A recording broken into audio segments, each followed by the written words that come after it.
Good evening and welcome once again to the second edition of News Tonight. It's me, Michael Jordan Lukomwa, with Dorothy Muyomba. In our first story, President Yoweri Kaguta Museveni has signed the Appropriation Bill of 2024. The new legislation is to provide for the authorization of public expenditure from consolidated fund of a sum amounting to about 314 trillion to meet the expenditure for the year ending 30th June 2025. The President assented to the bill a day after Parliament reinstated and passed the appropriation bill as returned by the President.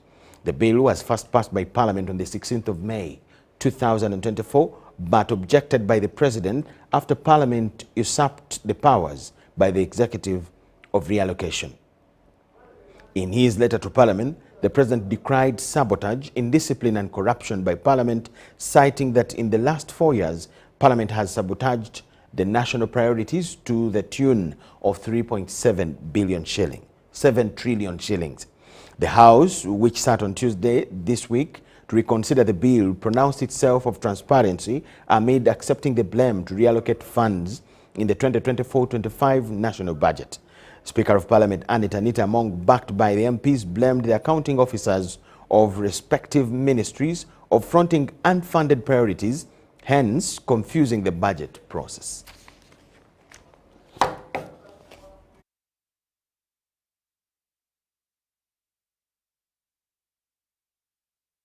First Lady and Minister for Education and Sports, Mrs. Janet Museveni, has appreciated Laika Mobile Group for supporting the Ugandan national cricket team. That's the Cricket Cranes, which participated in the recently concluded ICC Men's T20 World Cup held in the West Indies and the United States. The First Lady met a delegation from Laika Mobile, led by their chairman and founder, Dr. Subhaskaran Ali Raja. They were accompanied by representatives from the Uganda Cricket Association and Ugandan players who participated in the T20 Cricket World Cup.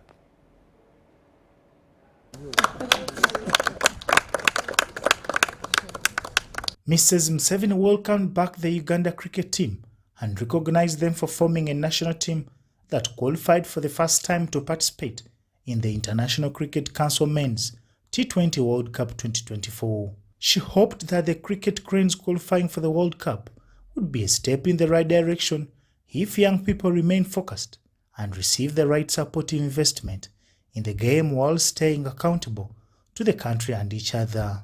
The First Lady was grateful to Laika Mobile Group for their partnership with the Uganda Cricket Cranes and what has already been achieved. She looked forward to Laika Mobile Group's continued support to help young people get the expertise they need to play cricket better. She further hoped that Laika Group would provide technical support through the training of coaches and sports tutors for schools. She highlighted the need to develop talent identification and development holistically, noting that cricket is played in only a few schools in the country. The Minister of Sports for States, Peter Ogwang, thanked Laika Group and its chairman for agreeing to support cricket in Uganda. He reported that government plans to relocate Lugogo Cricket Oval to Kyambogo University. He confirmed that the university has formally allocated the Kyambogo Cricket Oval on land under a 49-year lease to be developed as the home of Uganda cricket national teams. The Laika Mobile team expressed their passion for cricket, which led to their 5-year partnership with the Uganda Cricket Cranes. They were pleased with the impressive performance of the Uganda Cricket Cranes, despite it being their first World Cup participation. They noted that Ugandan players gained exposure and experience by playing with high-level teams from India and Sri Lanka. They also informed the First Lady that since launching in Uganda in January 2020, Laika Mobile Network has invested $94.5 million in telecom services and plans to invest another $85.3 million over the next 5 years, creating 5,175 jobs for Ugandans. Reporting for UBC, Baguma William. Uganda has officially commenced the direct importation of refined petroleum products through Mombasa Port in Kenya. The first oil consignment of 58,000 metric tons of petrol was received on Wednesday morning, while the second oil consignment of 65,000 metric tons of diesel arrived this morning at the new Kipevu oil terminal in Mombasa. By 7 a.m., Navigation 8 Martinez had docked at Mombasa port. It is the vessel carrying Uganda's first ever direct oil consignment. The Liberian flagged-off ship carrying 58,000 metric tons of petrol was escorted by Chiboko 2 and Simba 2 with a water salute welcoming Navigation 8 Martinez. Energy Minister Ruth Nankabirwa, flanked by top Ugandan and Kenyan officials, witnessed the historic milestone for Uganda. Hi guys, how is it? The minister began by performing a symbolic gesture of welcoming the oil shipment. Very historic occasion where we are seeing this transition, where we are seeing real empowerment of Uganda National Oil Company into the importation of the petroleum products and other products that we need in Uganda. A commercial entity formed to represent Uganda's commercial interests in the petroleum sector, Uganda National Oil Company Limited, is now the mandated importer of petroleum products to Uganda. Why are we ready? We are ready because we have a solid supply partner, Vito Bahrain, who fittingly complements our capacity to deliver this huge mandate. We are ready because the supply agreements have been signed. While it is a sigh of relief for Uganda's oil subsector, it has come a long way. We didn't know what it will require. We didn't. So we sat and thought that by June, we will see the products coming in. After all, UNOCO already had a supply partner who has the capacity. The political leadership of both Uganda and Kenya have acknowledged the existing challenges in the importation of oil into the region. The presence of our two, of the minister and our PS, is a testament to the strong collaborations between our two countries in advancing energy sector. Ladies and gentlemen, following the completion and the commissioning of the oil terminal in August 2022, the Port of Mombasa has greatly boosted its capacity in handling oil and petroleum products in the region. Mohamed Liban, the Principal Secretary for the State Department of Petroleum in Kenya, says the Kenyan government should not be entirely blamed for the difficulties of importing oil into the region. Then we came out, from COVID in 2021, but as a Kenyan, we had a very spell of drought, which actually we have never experienced for the last 40 years. 2021, 2022. And when the Kenya Kwanza government, under the leadership of His Excellency the President, came into being, then those shocks including, the local one and also the global one. The war, the geopolitics and everything has actually crippled everything. So it's a big challenge. Previously, Kenya would purchase oil from producers mainly in the Middle East and then sell it to Uganda, a landlocked country, at inflated prices of up to 58%. But with this ship docking at Port Mombasa, it means Uganda has started avoiding middleman costs of importing oil. Diano Olweny Peters, UBC News in Mombasa. The U.S. Ambassador to Uganda, William Pope, has emphasized the enduring partnership between the two nations. He highlighted several key areas of collaboration, including health, education, economic development, and good governance. Ambassador Pope spoke at the event held at the U.S. Embassy in Kampala to commemorate the U.S. Independence Day.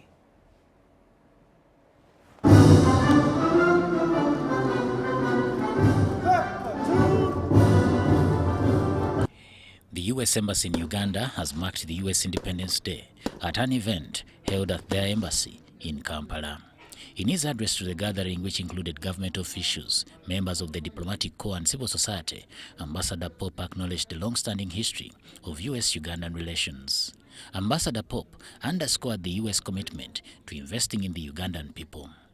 In the spirit of true partnership, nearly 70% of all the activities are implemented through local, non-governmental organizations, generating more than 6,000 jobs for Ugandans.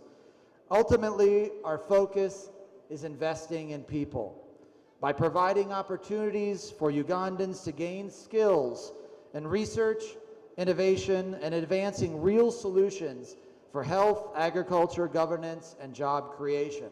The ambassador also highlighted US's contribution to Uganda's health sector, including malaria prevention, HIV/AIDS treatment, and mental health initiatives. Since 2015, we have trained nearly 100 field epidemiologists through the Public Health Fellowship Program. These world-class Ugandan disease detectives are making us all safer by investigating communicable diseases and successfully fighting outbreaks such as the 2022 Ebola virus. All of this and much more have kept hundreds of thousands of babies alive, children in school, and people at work in Uganda. The US has been a long-standing partner with Uganda in many sectors. Ambassador Pope reiterated their commitment to further strengthen these partnerships.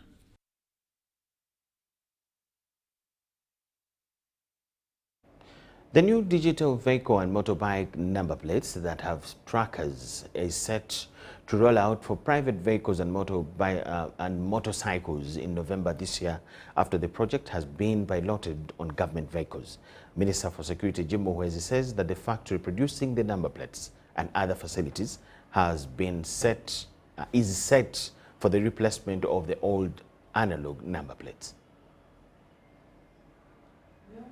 Starting November this year, if you own a vehicle, you need to part with 150,000 shillings to replace your number plate with a new one, which is digital and will have a tracking device. Meanwhile, for those who own a motorbike, they will pay 50,000 shillings to replace their number plates. And hot stamping materials with security features. The motor vehicle registration system on ITMS, which includes the booking system, the verification system, and the stock control system, is substantially completed. On the question of people's personal data and security, the Minister for Works and Transport, Katumba Wamala, together with the police, have assured the public on the safety of their information. Not necessarily every vehicle. If, for example, your vehicle is flagged as having been involved in a crime, we shall track that vehicle, okay, until we get it. It's not that every vehicle in the country will be tracked. So my call for you, because there was that fear that all my personal activities, maybe my nocturnal activities, will be monitored. Those ones should not cause you worry, unless you're involved in what? In crime. There is nowhere where our officers can abuse the system, because the system has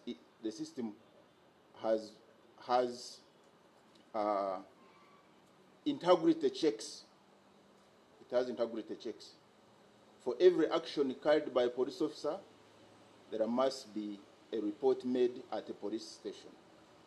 Philip Aguta for UBC News in Kampala. Thank you, people.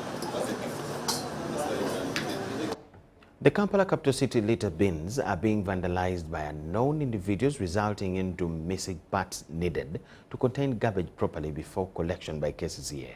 The state of these bins renders them only partially useful.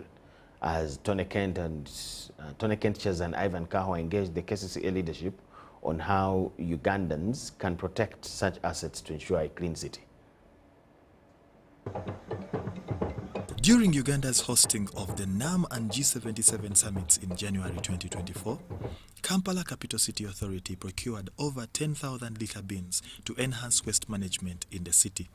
Each bin cost the government 2.5 million shillings and has effectively discouraged littering.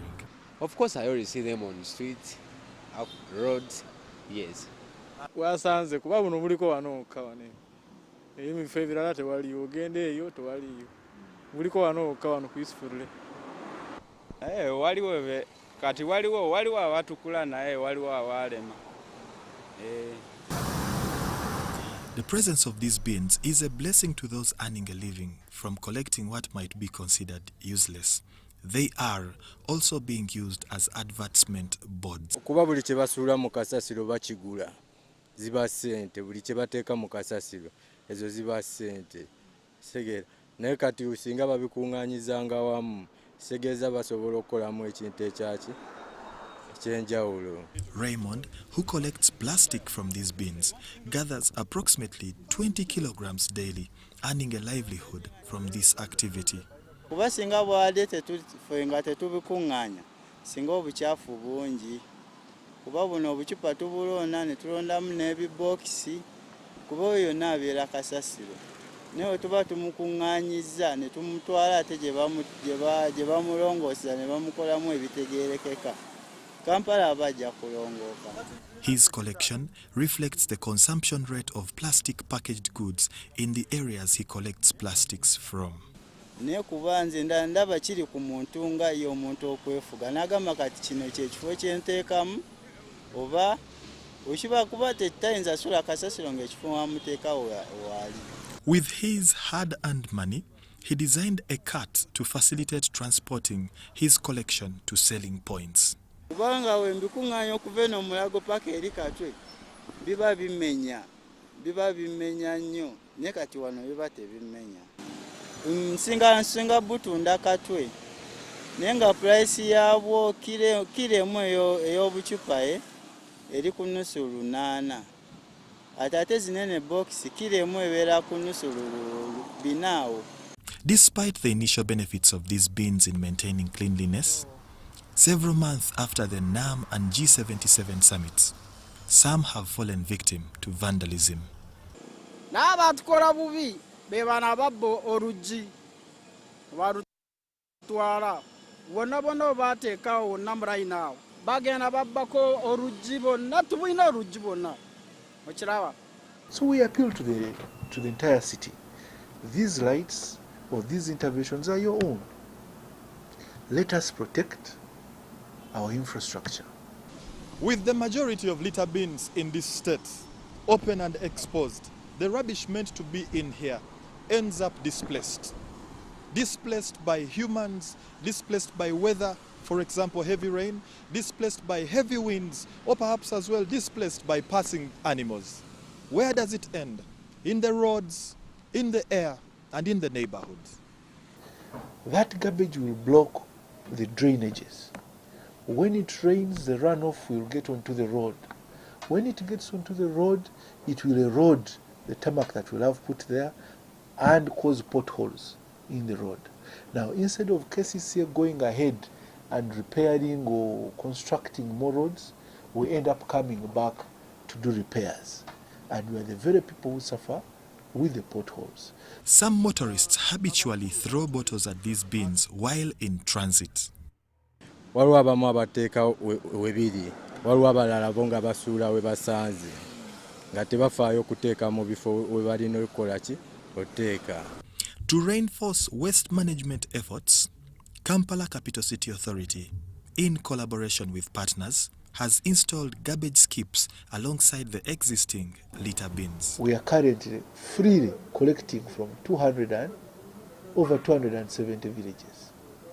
But the city has over 800 villages.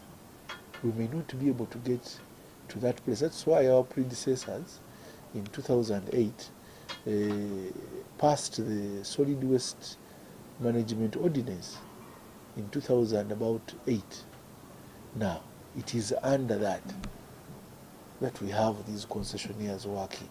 Kondena byaberanga ku makubo ebinene era oluvannyuma lwa wiiki emu abakesisi b'omulembe ogwo baaleetanga emmotoka zaabwe nizibikima bulungi nizibitwalawa eri gye bamuyuwa mu kiteezi. Before we had a number of people, everyone collecting garbage, but that was unsustainable because you would not know where garbage has not been picked or where it has been picked. And you'd find so many as they move, they dump wherever they find. But now we can regulate a single company in a zone or in a division, where we know that garbage will move from here to Chitezi. Leaving bins without covers poses health risks and can lead to environmental contamination, especially in high garbage areas such as markets, vehicle parks, and leisure centers. Tony Kent Chaze, Ivan Kahwa.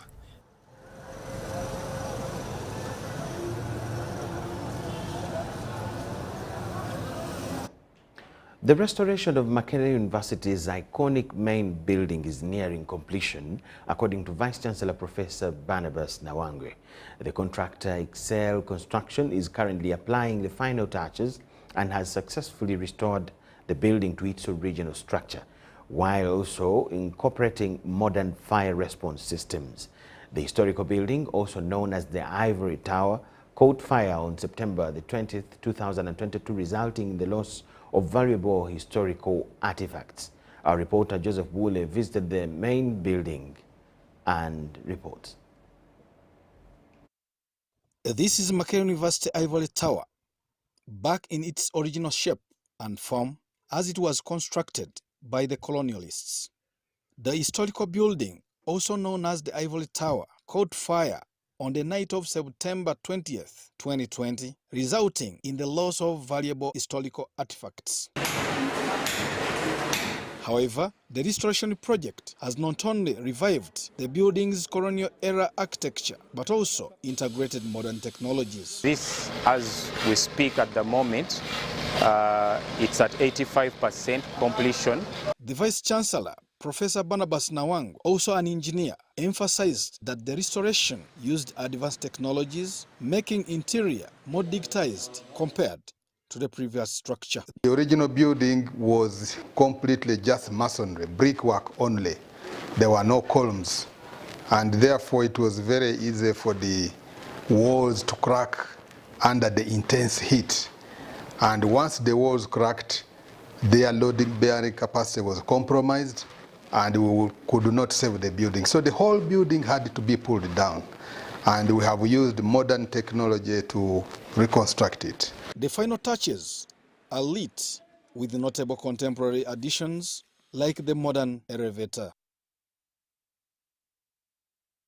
It is definitely going to be very modern inside. Outside it will look like it was before, but inside we are modernizing it completely with all the modern equipment, a working lift this time, and also IT, networks inside. Everything will be digitized, and it will be a building that befits now a modern Makerere University. We have been able to restore the ornamental finishes for the building. That is to say, the standing out feature, which is the tower, that most of you who are alumni and most of the people that have studied from this place know about. And as we speak, I believe that you can see the tower. It's up, and we've restored all the ornamental finishes, especially around the windows and the doors. We are replacing the mahogany doors. And then also maybe there are a few adjustments that we've made on the floors.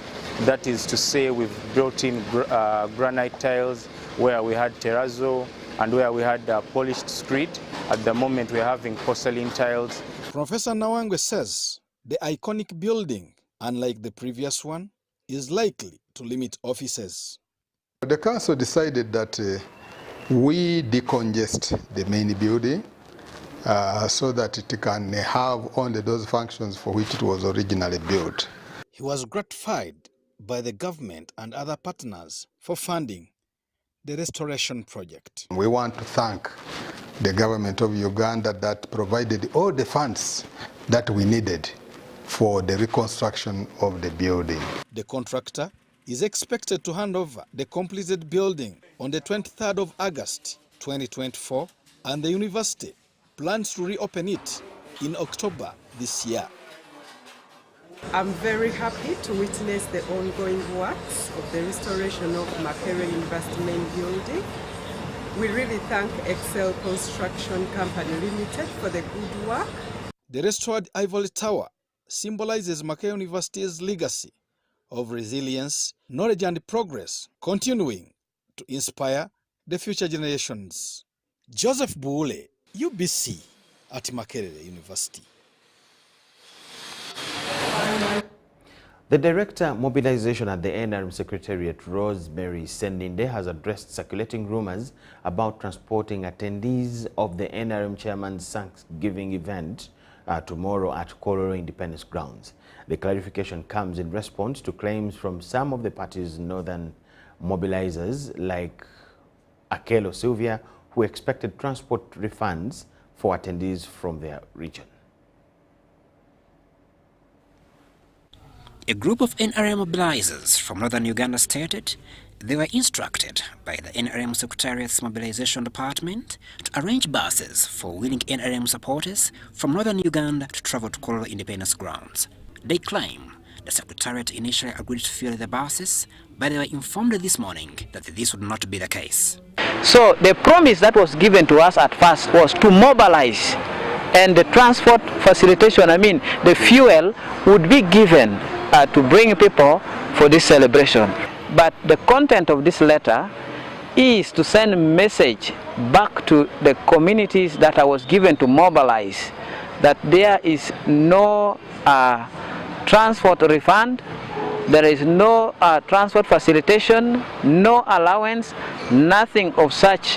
That was communicated earlier on. However, when contacted, Honorable Rosemary Seninde explained that the event is a voluntary exercise and assured that the Secretariat never promised transport facilitation.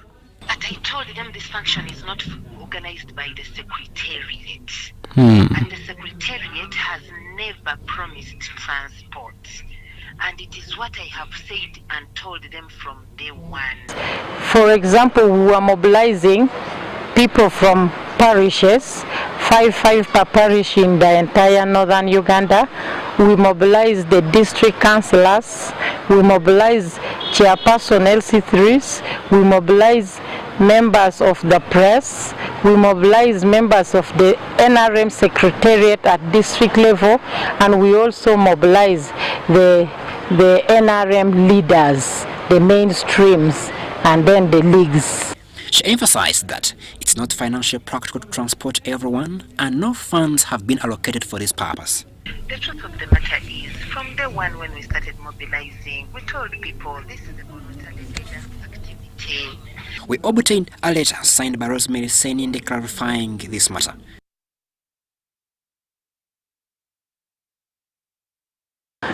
The information that we have got and what is written in this letter, the responsible persons, that is Honorable Rosemary Seninde, who signed the letter, told us openly that there is no money to fund such an activity, because reason behind it is that it is from the organizers are the patriotic Ugandans who wanted to celebrate the achievements of the president. So there is no money which has been given out for the people to give us transport facilitation. Meanwhile, preparations for President Museveni's Thanksgiving event tomorrow at Kololo Independence Grounds are in full swing. Crispus Aninitwe, Win Katwire, UBC News. The Deputy Vice Chancellor in charge of academic affairs at the Uganda Christian University, Reverend Professor John Chitaimbwa, has pledged the university's commitment in uplifting the girl child to enable economic dependency among females. In an interview at the university's main campus in Mukono, Chitaimbwa stated that female students dominated the males in the forthcoming graduation. Sarah Nsereko has been a student at Uganda Christian University, pursuing a bachelor's in computer science. Nsereko narrates her journey from the time she entered university and the hurdles she had to endure to get to this position. For me, I didn't do very well in my A-level, so I was a bit discouraged and I felt like my life had come to an end, that it's over. And then I failed to get some courses at different universities, and then I come to UCU. And I begin by finding a family, I begin by finding community. To achieve this noble award, she had to endure most of her desires. After that, I had to start putting in the work, to put in the effort, the sleepless nights, the consultation, go the extra mile. And in the end, I came out with a first class. Sereko's journey is not different from Dumba Timothy's, who also matched Best Male Student, pursuing a bachelor's in information technology at UCU. Dumba is optimistic that the knowledge gained while at university will help him transform society. Didn't come wanting a first class. My one thing was to become guild president, and that's what I wanted to do. That is the way in which I wanted to contribute. And the moment I arrived here, that's what I wanted to do. So in class, I used to be active because I didn't want to miss out on the required GPA to be a guild president. So that's where the journey began. And I ensured that I always sit at the front of the class, and I wouldn't let the lecturer proceed without me understanding. Uganda Christian University is set to host its 25th graduation ceremony at its main campus in Mukono municipality. The Deputy Vice Chancellor in charge of academic affairs, Reverend Professor John Kitaimbo, says the university has recorded a higher number of female graduates than males. Tomorrow we shall be graduating a total of 1,160 students. Of these, 538 of them are male, and 622 of these are female. 54% of the graduates tomorrow are female, and we take great pride in the fact that at Uganda Christian University, majority of the students who come and majority of the students who perform very well are female. Among other graduates, the university is also going to pass out students in the political space. Great students that are graduating out of what we call the Honors College. The Honors College is a leadership college which takes on the exceptional students from across the university and it trains them for 2 full years in the field of leadership. And so they are gentlemen and women that are going to graduate tomorrow with almost like a double degree, one in leadership and one in their other areas of specialization. Irene Faith Nantongo, Mary Namukose, UBC News. UCU, we take a short break. Please keep it with us. More is coming.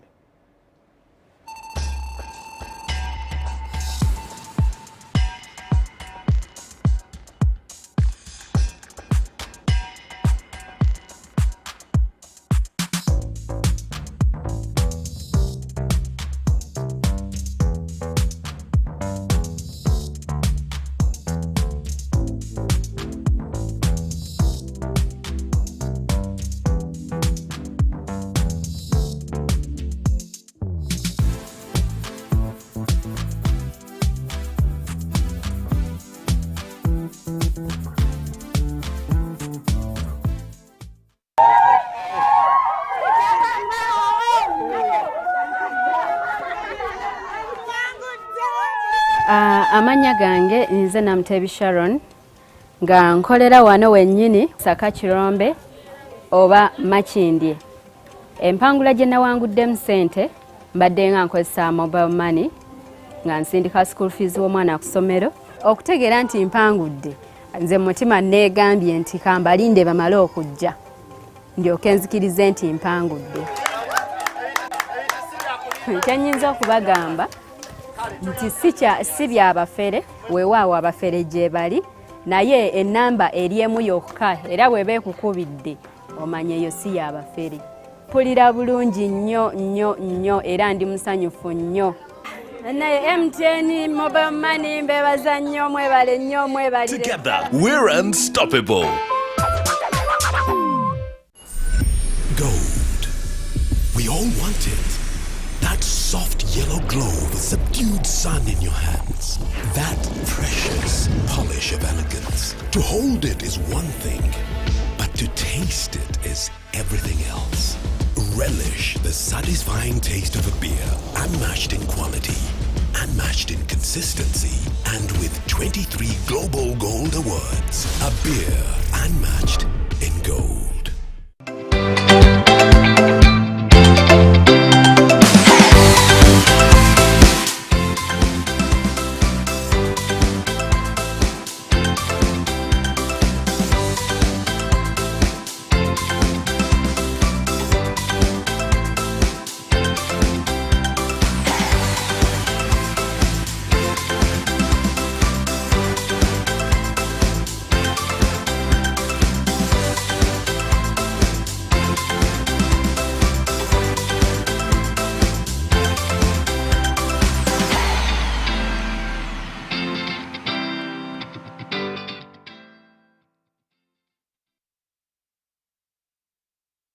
My name is Rachel Ndubuchiri and I am a Ugandan actress and the winner of the Africa Monologue Challenge 2023.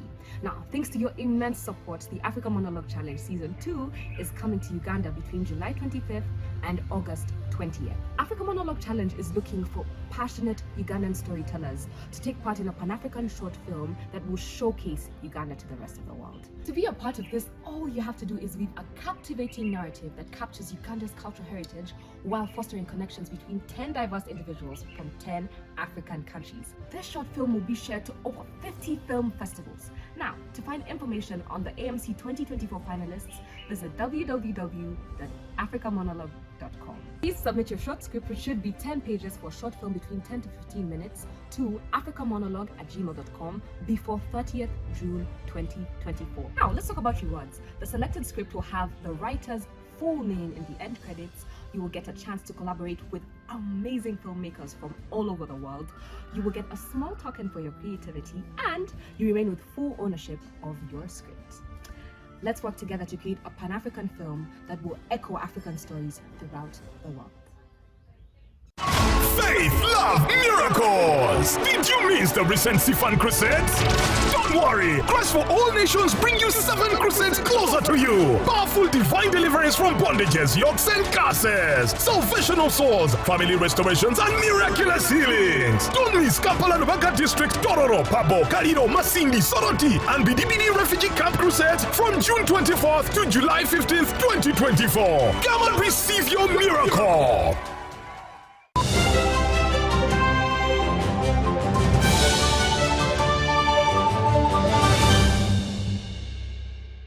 UBC Business News tonight. The National Social Security Fund, that is NSSF, has earned a total of 80.6 billion shillings from its investments in MTN Uganda for the last 3 years. This was disclosed at the handover of a dummy check to NSSF at Workers' House in Kampala. Over the last 3 years, the National Social Security Fund has earned a total of 80.6 billion from its investment in MTN Uganda, following payments of 39.8 billion dividends from 31st December 2023. The board members and management convened at the Workers' House for a media press briefing to disclose the progressive performance of NSSF investments in MTN. For us, for the year ending June 2024, we have earned 39.8 billion shillings as dividends from MTN, arising out of the investments that I have already made. This payment is the largest the fund has earned from a listed company in the whole of the East Africa region. That means that over the last 3 years, since we invested, we have basically earned close to 81 billion shillings as dividends from MTN, and earning it on behalf of Ugandans. Patrick Ayota, the managing director NSSF, assured savers that the investment approaches taken by NSSF with stocks in MTN inclusive have been fully funded by the assets of the funds to benefit Ugandans. He also confirmed NSSF's buying of additional shares in MTN Uganda. The company will continue to offer long-term benefits for NSSF members and the country. And from a social perspective, MTN Uganda is central to achieving the UN's SDG goals of Uganda by driving connectivity and financial inclusion through mobile money. Sylvia Mulinje, the CEO MTN Uganda, expressed her gratitude to NSSF, being its largest institutional shareholder, and the citizens in Uganda that continue to support and trust the teleco. NSSF is the largest indigenous shareholder in MTN Uganda with 11.7% shareholding. As I've previously called out, they are our largest institutional shareholder, and we at MTN Uganda are really greatly privileged to serve the many Ugandans who have a stake in the fund. NSSF represents you. We probably can't reach all the 21,000 of you, but by your participation in NSSF and NSSF investment in MTN, we get a chance to be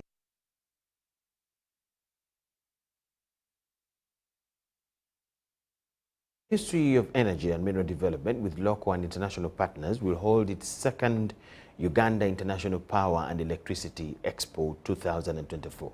Slated for the 11th to the 13th of July at the Uma Showgrounds, the event will tackle issues pertaining to the evolving power sector development. Organized under the theme Connect with the Power, Energy, Electrical, Electronics, Lighting, Renewable and Solar-related Industries in Uganda, the Power and Electricity International Expo 2024 aims to promote innovative technologies, create awareness and foster sustainable collaborations in the power sector.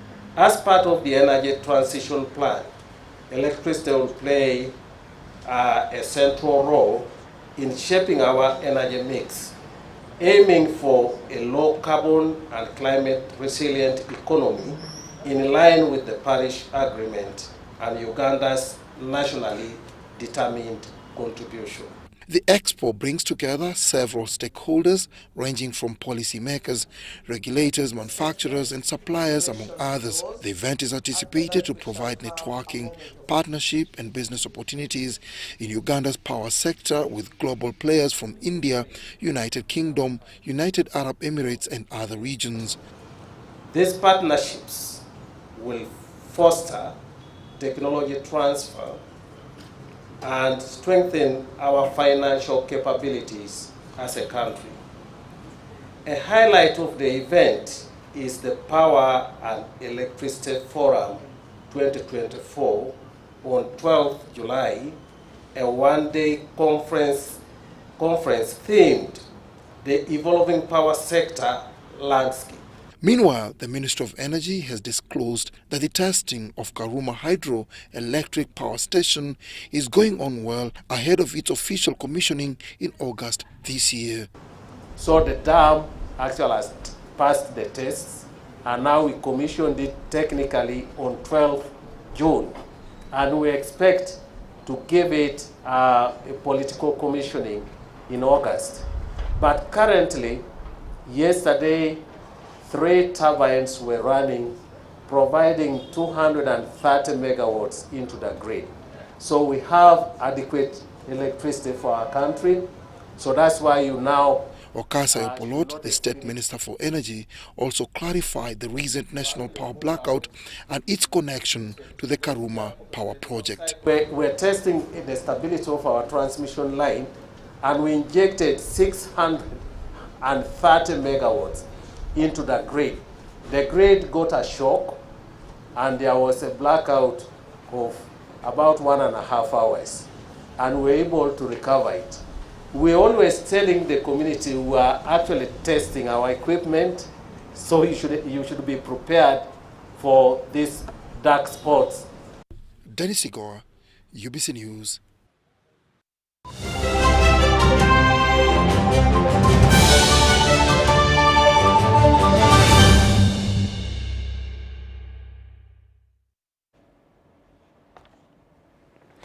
In the world of sport, the Caring Heart Schools Premier League has witnessed match day 4 with the Manchester Derby, in which City walloped United 5-0. Kagula Hill in Kakiri Wakiso district has provided enough thrills during the latest match day of the Caring Heart Schools Premier League. It was a contest between Man City and Manchester United that was watched by 1978 Africa Cup of Nations Uganda Cranes goalkeeper Paul Sari. For us, we passed through the same thing. We studied our football in schools. First, when you have games in school, you don't have the dull students. So, me, I am really happy from what I saw today, and I recommend Pastor's work, and I think if he continues like that, football will be promoted in Uganda. The game, in which Anthony Komagom scored a hat-trick with Henry Mwezi and Divine Tukai adding a goal each, ended 5-0 in favor of Man City. Today's match was not like the other match, because today we have played well. We have been passing, touching like never before. Despite losing, Manchester United, that in its previous game lost 9-0, prides in a few positives that they expect to build upon for better results. Even the strikers, I need some training, but some of my members have not been training. But I'm encouraging them to train, but the game, it was so wonderful. The game was also watched by legendary Ugandan sports cheerleader Uncle Manese Wanyana. Okumanya omupiira mugazi gukunganya buli muntu yenna buli kika kya muntu, guleeta omuwagizi, guleeta omulimi, guleeta omusuubuzi, era ogenda okukakana nga mwena muguganyiddwamu mugugabanidde wakati. Kati nga nze omupiira sigwevuma kubanga omupiira gumpadde ebintu bingi. This Caring Heart Premier League is an exemplary tournament that is working on many aspects, expected to benefit the students in the future. And I think what inspired me of being a team doctor is that I think it will be my future career when I grow up. I think I would be a doctor. As it stands on the 6-team log, Manchester City leads with 3 points and only betters Liverpool and Chelsea, that has played a game less by goal difference. Aston Villa, Arsenal and Manchester United all remain pointless. It's been a great blessing to have senior legend Paul Sally, counsellor, to watch our games and also give some insights. Action next Wednesday will have Chelsea play Aston Villa in what's expected to provide fireworks. Chisozi House emerged victorious in the Katikamu SDA Woblenzi Campus Sports Day Gala after collecting 147 points. Chisozi was closely followed by Senkuba House, which was beaten by just a point.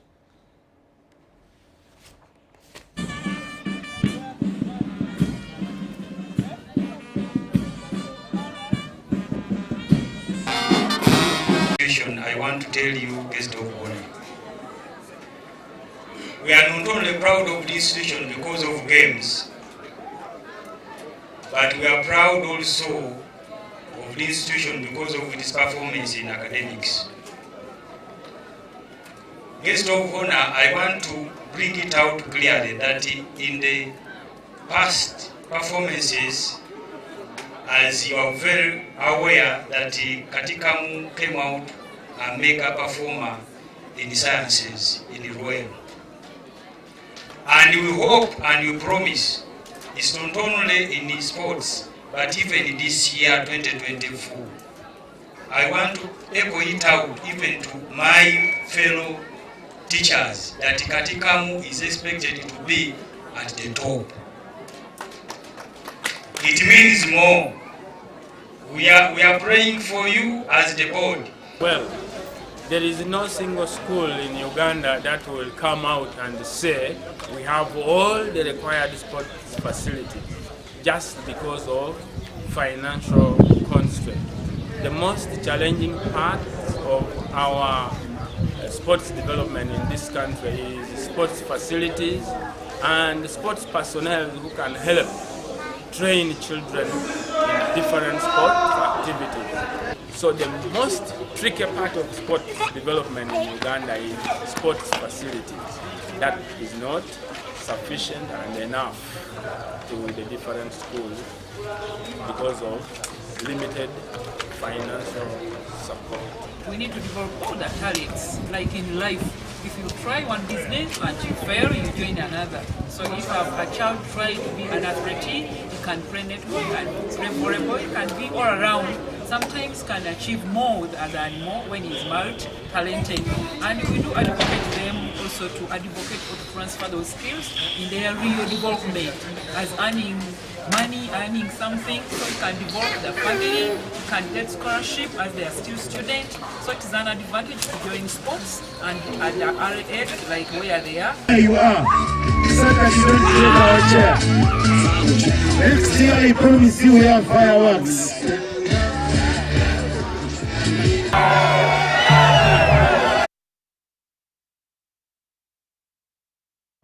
That is all we had for you tonight. Thank you so much for watching from wherever you are. My name is Michael Jordan Lukomwa with Namyomba Dorothy and the whole team. We wish you the best of the night. Bye-bye.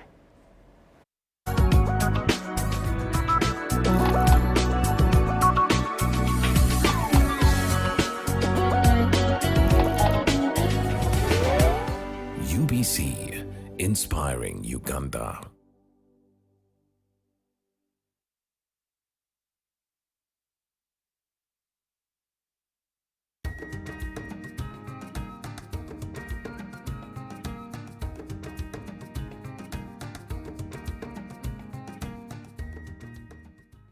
Banyeta ko Muhangi Donata, the chairperson wa group. I am the chairperson of this group that got money. The group is called Sandala HIV/AIDS Craftswomen Group. UWEP gave us money in 2017 and they gave us 3.3 million Ugandan shillings. We used it in 1 year and got 23 million out of it.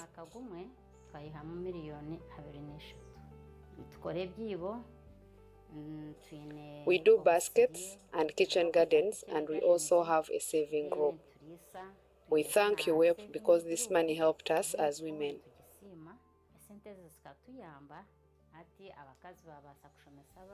Women can now educate their children and build houses because many of them are single mothers.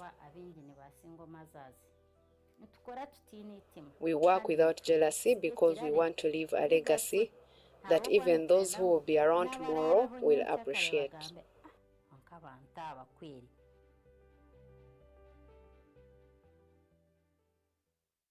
Nyati Motion Pictures brings you Tuko Pamoja to the town or city near you between July and December this year. Don't miss Uganda's beautiful stories from east to west, north to south in Tuko Pamoja.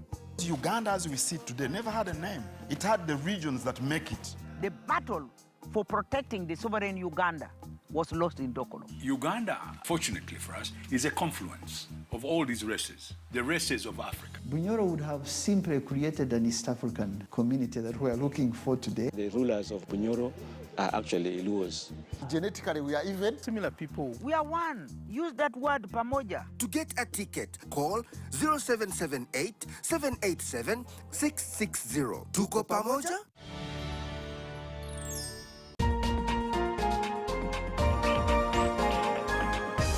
One-on-one with Michael Jordan Lukomwa. A weekly face-to-face conversation focusing on accountability, inspiration,